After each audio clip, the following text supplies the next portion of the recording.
If you've got a sensitive dog that needs a little extra space, you are going to love this episode. Stay tuned.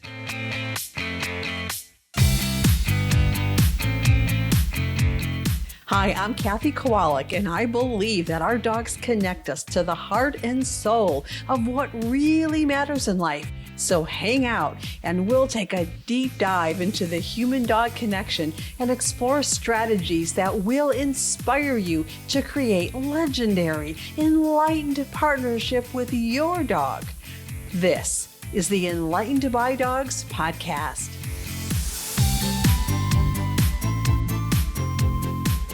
Well, hello, Kathy Kowalik here, and I am delighted to be here with you today.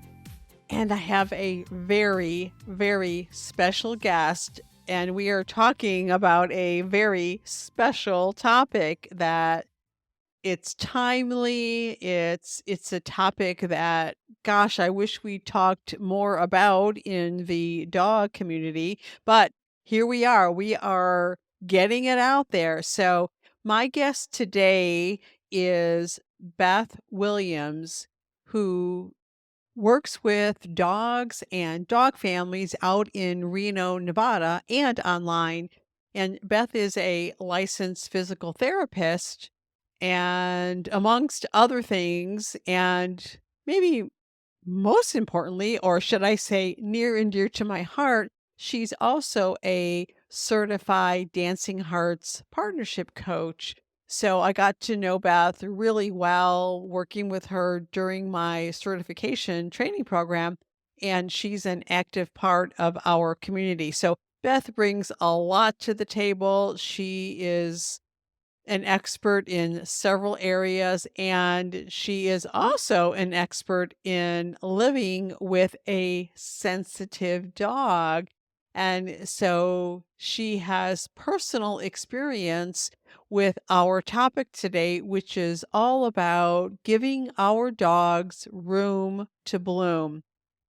We dive pretty deep into, the culture and expectations and what it means for dogs that need space and what it means for all dogs and what we as a, community of caring, devoted dog moms, what we could do to make things better and to be on the leading edge of bringing change to the world of dogs. So Beth has got a great perspective on giving our dogs room to bloom. You're going to love this interview with her. She gives us some tips as well as sharing some personal stories. So let's roll this interview. Enjoy, take some notes, and do share this episode with everyone you could think of.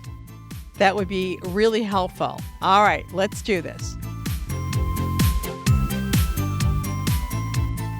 So welcome, everybody. Welcome, Beth. I am so delighted to be here with you today, talking to you about this really interesting topic, room to bloom. Yes, room to bloom. So Tell us about that. And well, you know what? Before we do that, why don't you just say hello, tell us where in the world you're from, and maybe give us a little bit of an insight into Beth Williams. That kind of sets the stage for what you bring into the table, which is pretty cool, I think. sure. So I'm Beth Williams. I live in Reno, Nevada. My brilliant canine partner is my Rottweiler KZ, who will be 5 in January. And I am a Dancing Hearts coach.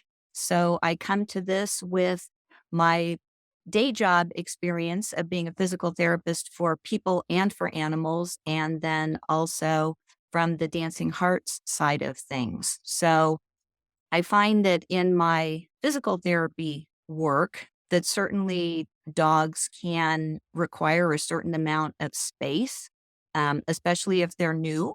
And so I make sure that they feel comfortable before I approach them in any way. And through the Dancing Hearts coaching, it also has occurred to me that both our dogs and us need not only physical space, but mental and emotional space too, because nobody feels good when we feel crowded and put upon. So there's something Mhm. about some grace and some space when we can give that to ourselves and others. Well, I love that. And I love how you are able to tie all of that together, with the partnership coaching for dogs and their families, and tie that into your other work. It's so powerful. I love how you pulled all that together. And so this idea of room to bloom. So like where did that idea and I love that name, room to bloom. I love how that phrasing. So where did that come from your work and like working with dogs and knowing and dogs and people and knowing that everyone needs space to feel comfortable? Or was it a more personal thing that happened with you and your dog? Like, so give us a little bit of background about this idea of giving our dogs room to bloom. Sure.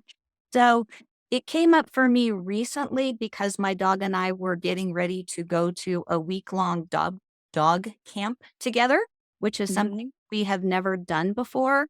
And I was having some anxiety about going. My dog is great with other dogs. He doesn't always appreciate strangers approaching him. And his response when he gets stressed by people getting in his space is he will jump up, bounce off of them, back up, and bark, which you can imagine as a 90-pound Rottweiler does not send a very welcoming message. So I know Yeah. he's not going to do anything, and that's just his response to getting crowded, but they don't know that, and it scares people, and it's perceived as being very rude.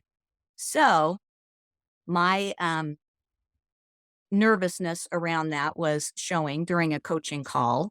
And I knew from the camp materials that one of the ways that they deal with this at the camp was to have the dogs who needed a little bit of space identified as wearing a yellow handkerchief. And we can talk a little bit more because this is an international idea, this yellow dog project of identifying dogs wearing yellow as needing a little extra space. And so my logical mind said, well, that's good. I can just have him wear a handkerchief and then people won't approach us and it'll all be good. But I got really emotional about that. And in our discussion, my discussion with Kathy, what was revealed was there was this conflict between my brain, which thought, well, that logically, that's how you manage the situation, and my heart, which said, this is my brilliant partner, and I love him so much, and I want other people to see how funny and entertaining and wonderful he is to be around. And it was really creating a conflict for me. So that's how the topic came up for me personally. Yeah, and it makes sense. I mean, I'm sure you're not the only like dog mom who's had that inner conflict, and that we want to do the right thing for everyone, especially for our dogs. And yet there's sort of I don't know, on one hand, there's sort of a social stigma about identifying an emotional or mental sensitivity that this applies to dogs and people. It's like it's not normalized. It's not like we haven't normalized this idea that, it's okay to need space. It's okay to, to make decisions to keep yourself feeling safe or to keep your dog feeling safe. You know what I mean? We haven't quite gotten to with the point where that's normalized. And so there's like a social stigma around that. Right. And that's where this Yellow Dog Project, this international movement, comes in, trying to bridge that. So their goal is to educate dog owners and the public about how to identify dogs that need a little extra space and then how to greet them safely when that's appropriate. And in looking at their material, it was helpful for me to remember that the whole idea of identifying a dog with some physical symbol like a ribbon is not to label them as aggressive or untrustworthy, but just to say there's something going on here. And so it could be that the dog is like my dog, a little anxious about greeting other people or dogs. In truth, it's probably the human that is anxious or fearful. And so by putting a yellow ribbon on my dog, I can keep other people away. So there's a little Mhm. sidebar there. Um, it might be like some of your brilliant partner members who are working on renovating or reconstructing a relationship and creating new habits. It could be that the dog has a physical issue, like a lot of my clients do. They have had surgery, or there's a likelihood that something could be painful if they get bumped or petted in the wrong spot. It could be that the dog and the human are just physically a little slow and they need a little more time to get away from a certain situation. So Mhm. the idea is that visible reminder is it reminded me of a yellow light when we're driving that says, "Hey, pay attention, slow down, see if the path is clear." And in regards to this with our dogs, same thing. If the dog is approaching, or me with my dog, just slow down, pay attention to the environment, think about what you're doing. And then in this case, rather than driving through that yellow light, it's about making sure that you ask not only the human, but the dog for their consent and their permission before you approach them. I love it. And so it seems like and this is kind of how our discussion sort of evolved. Like on the surface, that seems like a fantastic movement and a plan. And it is like it's like just to have permission for so many of us, like, oh, like I have permission to ask for space. It's okay that I ask for space for me and my dog. And that's the beautiful part of it. And then you and I started talking about, well, why is consent and agency and communicating our needs and being respectful of the space that others need, why does that have to be called out as unique? Don't all dogs deserve to be treated that way? Don't all humans deserve that too? And so we kind of went down kind of down that path a little bit. You wanna jump in there and tell us about that? Right. Yeah, and exactly that as I was in my emotional upset about this situation, you reframed it brilliantly and just said, "Well, wouldn't it be amazing if everybody treated every dog as a yellow dog?" And meaning that no dog should have to tolerate being approached and petted or whatever by strangers without being asked and without giving their consent. Of course, sidebar, veterinary care, we understand there are situations where that's necessary, but in a social setting, they shouldn't be expected to do that, just as children don't necessarily have to give everybody hugs and kisses when when grandma's leaving. So there's this idea that we can boss our dogs and our children into expressing affection or tolerating somebody approaching them. And I personally had this experience recently. I was at a women's retreat and we were doing this exercise where half the people stood in the middle of the circle and the other people walked around. And the idea was they said, really encouraging things to you and how much they loved you and how beautiful you were and all these things, which is lovely. And the instructions were if you didn't want to be touched, to cross your arms in front of you, and the people would just speak to you and not touch you. Well, people didn't follow that rule, and I am not a huggy person.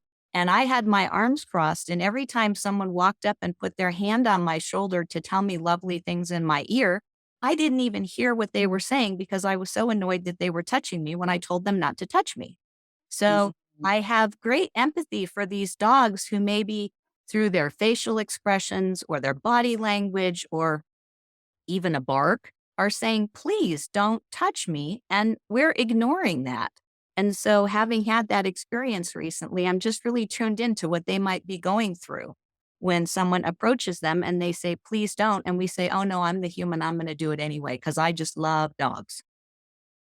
Right. And it's interesting because they're also, just because someone is not eager or willing to give consent, whether it's a dog or a human, like in this moment or in this container, in this circumstance, doesn't mean that they won't ever give consent to be touched or approached in other contexts, right?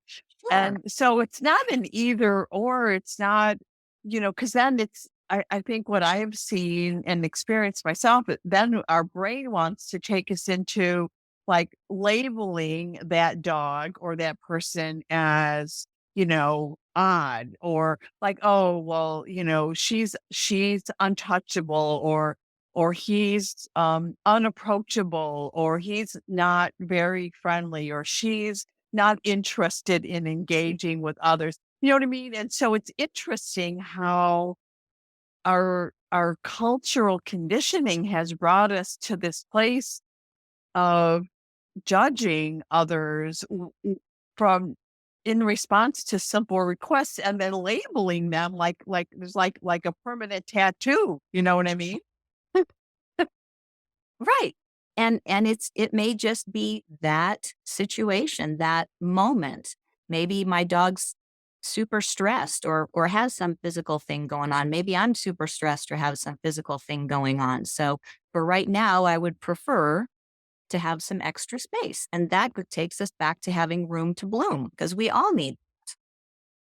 Yeah, I love that. So, wouldn't it be amazing if everyone treated every dog as a quote unquote yellow dog? Yeah. So what would that like? What could that look like in real life? So, and you kind of, um, in your camp experience, I think that you sort of rolled that idea around in your head and played around with what might work for you. And so tell us a little bit more about how this might work in real life with the dog. Right. So at our camp experience, I was playing with it two ways. One was I was being very conscious of role modeling this idea of giving all of the dogs that I interacted with space. So on that side, I could be an advocate not only for my own dog, but for all dogs and just show people this is this is how this works. And then on a personal level with my own dog, um, one of the things that I was very conscious of was keeping us all safe, calm, and happy, myself and my dog. And so I used the tools in my toolbox so that we were starting from a place every day of feeling safe and calm and happy and confident. And so I used essential oils and pheromone sprays and calming music and our normal meditation time together, so that our nervous systems were calm to start the day. And then as we moved around the camp, I would visualize this bubble around us of, safety and calm where we were enjoying each other's company. And I crack myself up because here I am so worried about, oh my goodness, people are going to come up to my dog and we're going to have this thing and we're going to get labeled and blah, blah, blah. Well, what happened was apparently I did such a fantastic job of creating this bubble of safety and calm around us that people didn't approach us. And so then my brain goes to, oh, they don't like me. Oh, they don't like my dog. Oh no, nobody wants to come be our friend. So Oh, I get it. so being a silly human, it made me laugh at myself, but it worked. And so it was really interesting that for the most part, people were really respectful of that. And I made sure too that even though I was making sure I stayed connected with him as we were walking around or going from class to class or doing whatever we were doing, that I would make eye contact with other people. I would smile at them. I might wave, say hello, so that I was acknowledging those other people because there were people at the camp whose dogs were wearing yellow handkerchiefs. And I can imagine how that feels to them to have other people walking by and maybe pulling their dog away or giving them a wide berth, which was what I was experiencing. and not making eye contact and not smiling and not saying hello. So finding a way to connect with them that didn't invade anybody's space. And I was really mindful of doing that during the week, and it worked. I love that. When I think about you talking about, walking around with your bubble, like you and KZ, the thing that strikes me as like how useful that is, so okay, on one hand, that clearly communicated to others that um, you and your dog were connected and moving through the space. And that, so they gave you space, but I think the thing that I really love about that is that empowered you and your dog together as partners to make decisions. And as far as like, well, when you wanted to interact, who you wanted to engage with, who was okay to approach. And so it, rather than having it be sort of like a chaotic free for all, where everyone's grabbing at everybody else's dog and blah, blah, blah, which happens sometimes, right? Um, it brought it into a different realm of role modeling for the other campers, that paying attention to what others are communicating is really valuable. So it feels really empowering to me. I love that. Yeah, I think it worked pretty well for us. And it's so interesting that after all this discussion that you and I had about the yellow dogs and the scarves, and well, maybe it could be a fun, happy face print. So then it didn't feel like such Mhm. a stigma. And then when you looked at it, you would smile. In the end, I didn't end up using anything like that as a visual identifier. And there was Mhm. one situation that happened that I think that decision paid off really well. We were down at the lake playing, and there was another group of dogs that were playing frisbee and being pretty active and pretty energetic in their play. And my leash came unclipped. So KZ is seeing these people playing frisbee and ball, and he goes tearing down the beach to join the fun. Well, imagine if, in fact, he had had on a scarf that identified him as possibly being reactive or something. And all of a sudden, he's barreling into this other group of dogs that are playing their own game, that the people could have had some preconceived ideas about how that was going to turn out. As Right. as it was, he wasn't wearing a scarf.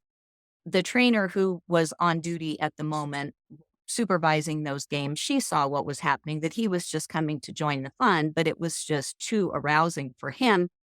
She just calmly stopped the game, regrouped. By the time I got down to that end of the beach, he was just standing in the middle of a pack of herding dogs who just wanted to play with their frisbee, and everybody was calm and everybody was fine. So it was just one of those interesting moments where you think, huh, well, that could have been a really good tool, but in this case, I'm really glad that he wasn't wearing a scarf because it could have changed things. Yeah, that absolutely is, I guess in that circumstance, it could go the other way, because what what the camp management did, rightly so, was they let their campers know, hey, if someone's wearing a yellow ribbon, they need extra space. They have sensitivities. We want to be aware and mindful and respectful of that. And so everyone was attuned to that in advance. And we can imagine that, like that a person, a human could have a particular response with a loose, 90-pound dog barreling at you Yes. unexpectedly without a human connected to the other end. Like, you just wouldn't know, like, even if the dog was showing signs of being friendly and just curious and excited, it could certainly trigger, like, an internal disturbance. Like, so the person, the way we would speak about it, that other person or other people that were there could sort of move into the orange zone because they were, like, nervous or a little anxious about what was going to happen, what was going down because they weren't sure. And then their dogs would be picking up on that. And then like it could snowball in a whole completely different direction. Right. So I was Yeah. really glad that that is not the way that it went. And I just, calmly got his leash, apologized for interrupting their game, and we walked off, and it was a non issue.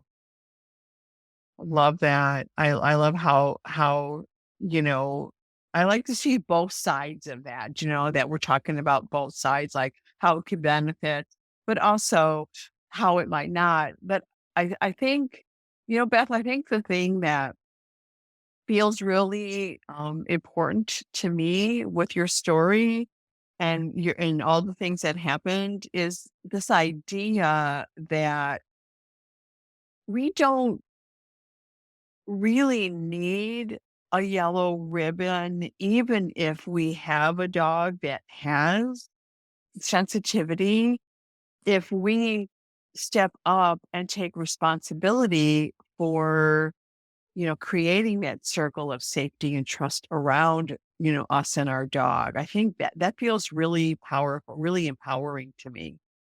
Right. And absolutely, that is our responsibility, is to make sure that we're creating that space for our dogs. And again, it's a physical space, but it's also a mental and emotional space so that they Mhm. feel like they're heard and that their opinions do matter and that they do have choices about things.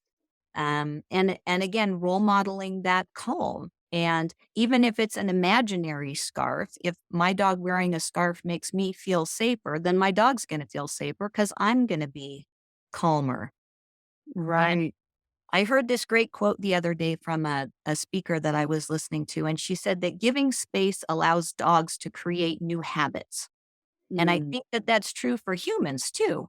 When we have a little space in our lives, give ourselves a little time to think or a different environment, something about it allows us to have a new idea and to possibly try something differently and to create a new habit.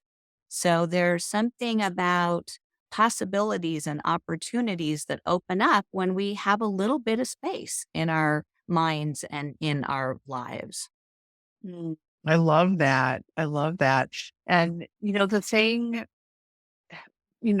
speaking or thinking about the responsibility piece that we're the ones that are, well, let's face it, like we'll take your example, like with Casey in the camp. I mean, you decided to take him there. It was your decision. And you used all of the, all of the criteria that led you to believe it would be a great experience for both of you. But the bottom line is it was still your decision, right? And so that response, and that goes like if we taking our dog for a walk, if we're, taking our dog to like a training class or a trial, whatever, wherever we're taking our dog, even though our dog might really enjoy the circumstance and the experience, there's like a little bit extra responsibility that falls to us, right? So the question that occurs to me about the yellow bandana or the yellow ribbons is, do you think that it's possible that it could go the other way, that if someone isn't really aware of that higher level of personal responsibility with their dog, like for creating the safety, that they could tie a yellow ribbon on, like on their dog's leash or, harness or wherever they're tying it around their neck, that they could tie that on. And now they are transferring the responsibility to everybody else. Do you know what I mean? And that might create an environment where there's actually more drama when the other people are perceived as not being responsive to the need, kind of like your experience with the in the women's retreat with the circle where you had your arms folded. I mean, in a way, you gave you gave your power to others when you did that in a way, you know what I'm saying? And when the other women there didn't respect your arms being crossed, you had an emotional response to your like to being touched because you basically empowered them with keeping you safe. Do you know what I'm saying? Yeah. And so that like this idea, and this is what we do, like what we do, our brilliant partners and our partnership principles. This is what we do is like we sort these things out. We just think about it. We talk about it. We work through these ideas because at the end of the day, we're the ones that are responsible for ourselves and our dog, and we can't really turn that on to that responsibility to others without having that potentially go in the wrong direction, right? Oh, I agree. And yeah, there could be a perception that I'm just abdicating my responsibility. I've now flagged my dog, and it's the world's responsibility to give him or her space. And first of all, not everybody even knows what the whole yellow thing is. I was talking to my husband about I was going to do this podcast interview and mention something about the thing with the yellow ribbons, and he looked at me. He said, "Oh, is that a thing?" So he had no idea that what even that would mean. But also, yeah, that's not the end of the story. That's one little piece of the story. And what's really important is doing what I did in terms of staying connected, being aware of the environment, being aware of how both he and I were feeling at that moment, at that time, at that place. And that's a fluid thing. And so that's actually one of my tips in terms of giving our dogs room to bloom is being aware that this is a fluid and dynamic situation. And there could be times where I need a little bit more space. There could be times my dog needs a little bit of space. And maybe today's class is going to be different than last week's class, or this competition, we're going to handle it differently than last week's competition, or greeting this person is different than greeting the other person that we just greeted successfully. So we need to be that trustworthy leader to read the situation and respond accordingly. Yeah, I love that. I love that. And it's easier said than done sometimes, right? That's what I'm trying, like it could be, we could be challenged as, as a human and maybe most notably as a woman human to stand, like to stand strong in in our beliefs and in our, and sort of in our responsibility and in our power and in our boundaries. It can be challenging when there are like, let's say, potentially conflicting social um uh, uh, beliefs in the immediate vicinity. It can be really hard to do that. Yes, it can. And it helps, as you well know, to have a plan. So, for myself, because I have a dog who doesn't always react well to strangers wanting to pet him, I have a plan. And if somebody asks, "Oh, can I come pet your dog?" I'll say, "Oh, he's not really comfortable with that. But what he would love to do is say hello from over here." And he has a behavior with a cue. He will wave a paw in the air, which again, Oh, this big old gigantic dog waving at you makes everybody smile. So they feel like they had a chance to connect with us. They didn't feel cut off, like, "No, you can't say hi to my dog." But I also didn't put him in a situation that it was not going to go well for him. And I didn't put me in a situation where things were not going to go well for me. So for us, that's just a little strategy that we've worked out that works for us. So having a plan, I think, can be really helpful. yeah, yeah. So you've got three tips. I want to I know you kind of said some of them, but I really want to call them out as three tips that so if anyone that's listening wants to get a pen and paper and write them down so they Right. remember. So can you go ahead and share those with us now? Your three tips and go ahead and number them 1, 2, 3 as you go so Yes. that everyone is clear on the tip. So number one, we chatted about a little bit already, but number one tip for giving your dog room to bloom is to check your own emotions and judgment and opinion about the situation. So decide, is this walk, this class, this competition, this greeting, how are you feeling about it? How's your dog feeling about it? How's the environment looking? And then make an appropriate decision in that moment to keep you and your dog safe. And if you need a little bit of extra space or extra time at that moment, then take it, make that happen. Love So it. that's number one. Number two is if you do see a dog who appears to need some extra space, and that might be a visible thing like a dog with the yellow ribbon on, or it might just be a dog that you can see as is struggling a little bit or seems to be a little bit anxious or apprehensive about a situation. And if you see that, then be the person who smiles, be the person who nods or waves. You don't have to try to engage the person in a whole conversation, but as the person who's been on the other end of that leash, I tell you that owner is going to appreciate you acknowledging them and having some sort of a brief, friendly acknowledgement instead of looking away and dragging your dog away and making them feel even worse, and which makes their dog then spiral into even more anxious behavior, and down the rabbit hole we all go.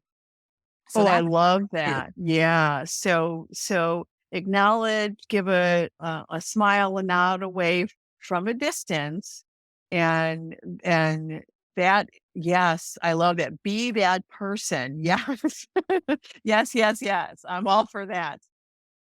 And then number three is to be the person who advocates for all the dogs, who does in fact role model treating all dogs as quote unquote yellow dogs and giving them some space, making sure that you get consent from not only the owner, can I pet your dog or would your dog like to say hello? But then asking the dog and watching their body language and watching how they respond and um, respecting their opinion about the whole situation too. So we can all show up as advocates, not only for our own dogs and situations, but all of the dogs and people that we end up interacting with in our dog worlds. I love that. Those are great, great, great tips. And one thing, because of our conversation about this in our coaches mastermind group, Coach Marianne wrote a little poem about that. Now, I did reach out to Marianne, and she said she would be delighted if we shared her poem. So I will probably get that published in the show notes, whatever. But I think it would be kind of fun to read at least a little bit of it. Do you want to do that, Beth, or do you want me to do that? I would be happy to read it. It's very Okay, cool. Um, and for those of you who don't know Marianne, she is quite the talented artist, and she actually has written a children's book. So when I read this, I can easily see this turned into a children's book with some great dog illustrations. Me too. Maybe Yeah. hint, Hint, hint, Marianne. Marianne, if you're listening. So the title of the poem is All Dogs Look Good in Yellow. All dogs look good in yellow. All dogs want that grace. All dogs appreciate us asking, can we share your space? Big dogs can want to cuddle, but big dogs want space too. Little dogs are just like big dogs, and medium dogs have the same view. Fluffy dogs look cute and cuddly. Short-haired dogs are soft and smooth. Hairless dogs are very tempting, but they've all got the same groove. They all want us to ask them. They'd like a chance to say yes. Saying no's another perfect answer. We just don't want to make it a guess. Because all dogs look good in yellow.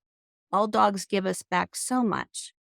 So let's all respect and love them and always ask before we touch.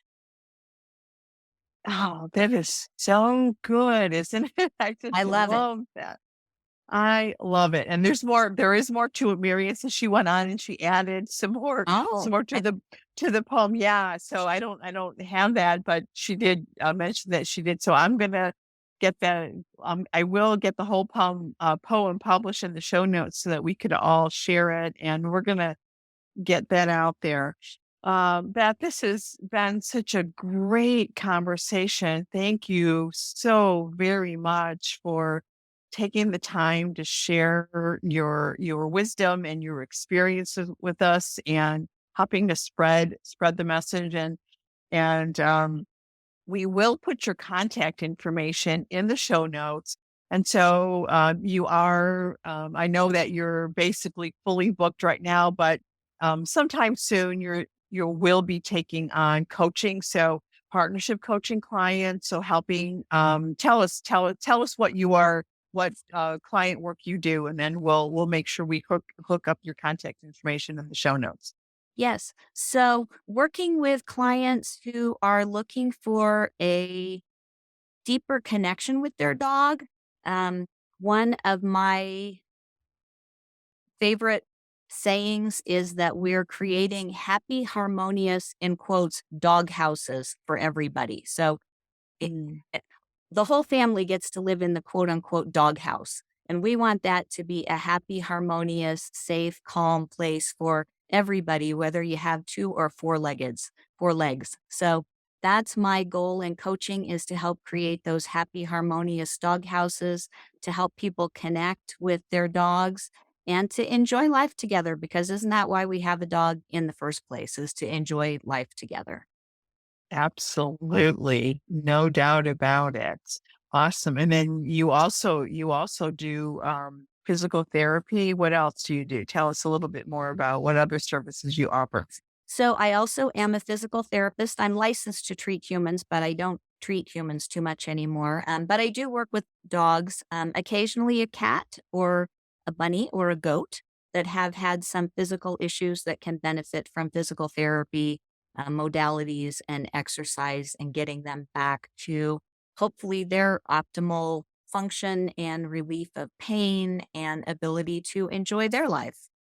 Sure, because we know that if a dog is uncomfortable, maybe there's not an obvious, injury or surgery. Like sometimes it's pretty subtle, but we also know that if a dog is in pain, they can hide it so well, but it affects their behavior and it affects how they respond to their environment. It affects, their level of acceptance. Just like us, if we're walking around with a constant headache, I mean, it like we are not in a good mood necessarily.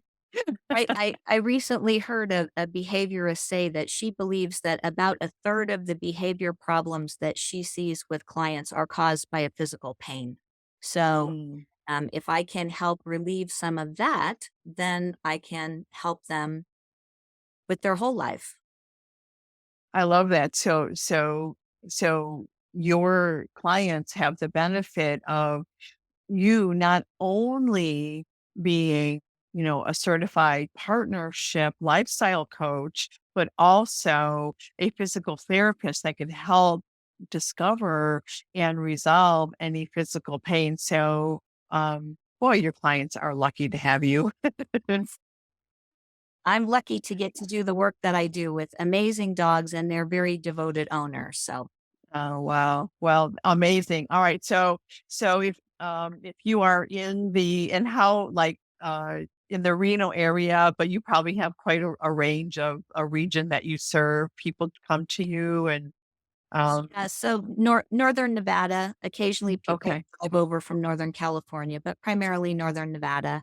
Um, in terms of the physical therapy work, and then in terms of Okay. coaching, the beautiful thing about the internet is that we can do so much online these days, and we've all become pros at Zoom. So there's lots of options to connect with people who aren't geographically nearby. Absolutely. Yeah. And it's kind of cool. And Zoom is kind of cool because even with the physical therapy piece of it, let's say you're working with clients, for behavior and partnership coaching and helping them to have a happy, harmonious home, you're going to be able to see the dog moving in a certain way or maybe twitching when they're touched a certain way, and you could probably give some support in that way too, even over Zoom, right? Right. Yes. Early in the pandemic, I was doing check-in visits with my physical therapy clients on Zoom, and not quite as good as getting your hands on them, but you can get a lot of information by watching them. Absolutely. This when we have a trained eye, there's a lot that an expert in something like that can see, without ever touching, which is really cool. So, all right. Wow. All right. So Beth, thank you again so much. I really appreciate it. And um, I can't wait to hear all of our listeners share your takeaways and your insights and how you're applying this information. And that's it. So thank you so much, Beth. Thank It's you. It been was fun. wonderful. All right. Bye-bye. Bye. Thanks so much for listening. And hey, if you would like to work with me so that I can help you discover the missing pieces you need so that you and your dog can finally be happy and enjoy life together, then head on over to dancingheartsdogacademy.com and request your invitation to join us in the Brilliant Partners Academy when the doors open for the next enrollment. See you next time, and remember, a brilliant partnership with your dog makes your whole life brilliant.